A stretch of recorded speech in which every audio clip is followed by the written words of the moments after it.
and a beautiful day to you. More than 70 days after armed attackers stormed a church service and abducted worshippers during Easter celebrations, families in a Kaduna community say they have been abandoned, forgotten, and left to suffer in silence as their loved one remains in captivity. The growing frustration is now boiling over as community leaders accuse government authorities and security agencies of failing to respond with the urgency required to secure the release of innocent citizens who were taken from a place of worship during one of Christians' most sacred celebrations. And among them, you have children as young as 5 years. And then you have people who are old, almost 60, 70. And these people are sleeping in the cold. And you see how the weather is. They are exposed to the element, hungry. The Kutomi Unity Development Association has raised the alarm over what they describe as a worsening security and humanitarian crisis in Kachel local government area of Kaduna State. According to the association, worshippers kidnapped during an Easter Sunday church service in Ariko remain missing more than 70 days after the attack, when families still waiting for answers. According to the association, worshippers kidnapped during an Easter Sunday church service in Ariko remain missing more than 70 days after the attack, with families still waiting for answers. For relatives of those adopted, every passing day brings fresh pain, uncertainty, and fear. What began as a joyful religious gathering turned into a nightmare that continues to haunt an entire community. Parents, spouses, children, and friends are still hoping for the safe return of their loved ones. Yet, community leaders say there has been little evidence of a coordinated rescue effort capable of bringing the victims home. The association says the prolonged silence surrounding the fate of the worshippers has deepened public anxiety and weakened confidence in the ability of authorities to protect vulnerable communities. Residents are questioning why victims adopted from a church service remain in captivity for such an extended period without visible progress towards their release. According to community representatives, the Easter church abduction is not an isolated incident. The association revealed that another group of residents kidnapped during an attack on the Awon community more than 50 days ago also remains in captivity. 11 people were reportedly taken from that attack and have yet to regain their freedom. The dual crisis have intensified fears across the region, with many residents living under the constant threat of kidnapping, violence, and displacement. Community leaders argue that the situation has reached a dangerous level where entire populations are beginning to lose hope. In a strongly worded statement, the association accused the federal government, the Kaduna state government, local authorities, and security agencies of failing to adequately address the plight of affected communities. According to the group, families of adopted victims have been left to endure emotional trauma and economic hardship while waiting for action.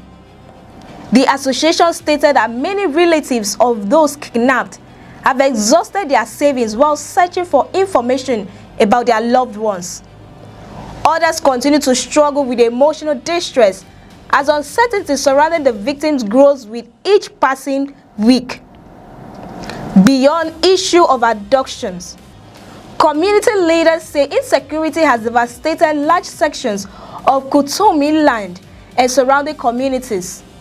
They claim that more than 100 communities have been displaced by persistent attacks, forcing thousands of residents to abandon their ancestral homes and seek refuge elsewhere. The humanitarian consequences, according to the association, are becoming increasingly severe. Many displaced families are reportedly living in makeshift settlements without access to adequate shelter, healthcare, food assistance, education, or other essential services. Unlike officially recognized displacement camps that often receive some form of government or humanitarian support, many of those displaced residents are surviving in informal settlements where assistance is limited or completely absent. Community leaders say families are struggling to obtain basic necessities while children remain out of school, and vulnerable populations face growing health risks. Pregnant women, nursing mothers, elderly residents, and individuals with medical conditions are among those bearing the heaviest burden of the crisis.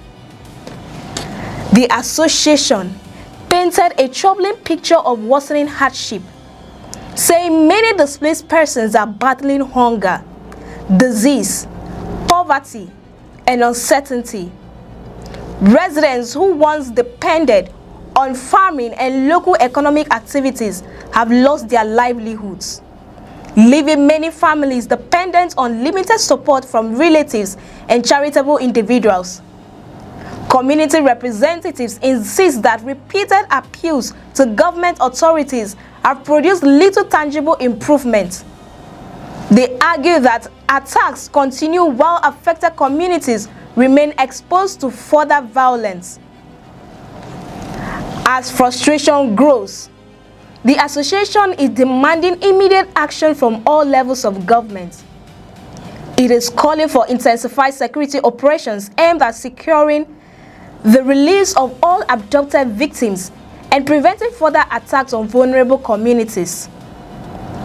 The group is also demanding emergency humanitarian intervention for displaced residents, including food assistance, healthcare support, temporary shelter, and educational opportunities for children affected by the crisis. One of the major requests put forward by the association is the immediate construction of a forward operating base at Maraba Baga Junction in Awo. Community leaders believe such a facility would significantly improve security response times and provide a stronger deterrent against criminal activities in the region. According to the association, the proposed security installation could help restore confidence among residents while strengthening military and law enforcement presence in areas frequently targeted by armed groups.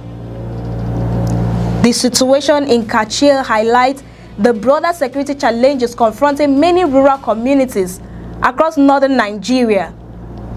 While security forces continue operations against terrorists, bandits, and kidnappers in various parts of the country, communities directly affected by violence often measure success not by announcements or statistics, but by the safe returns of their loved ones.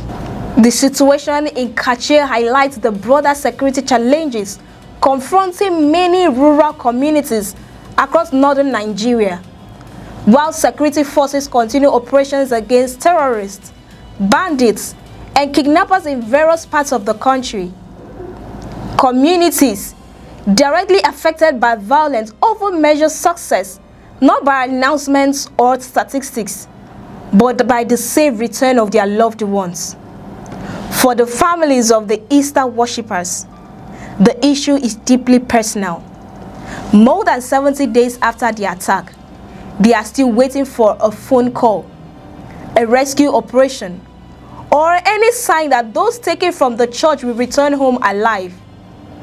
As the days continue to pass, one question echoes through the community: how much longer must innocent families wait before their cries are heard and meaningful action is taken? The fate of the adopted worshippers remain uncertain, but community leaders insist that silence and delay cannot become the new normal. They are calling on authorities to act decisively, strengthen security, support displaced families, and bring every abducted victim home. What do you think should be done to secure the release of kidnapped victims and protect vulnerable communities from further attacks? Share your thoughts in the comments section and join the conversation. I am Cassie Tony, and many thanks for watching.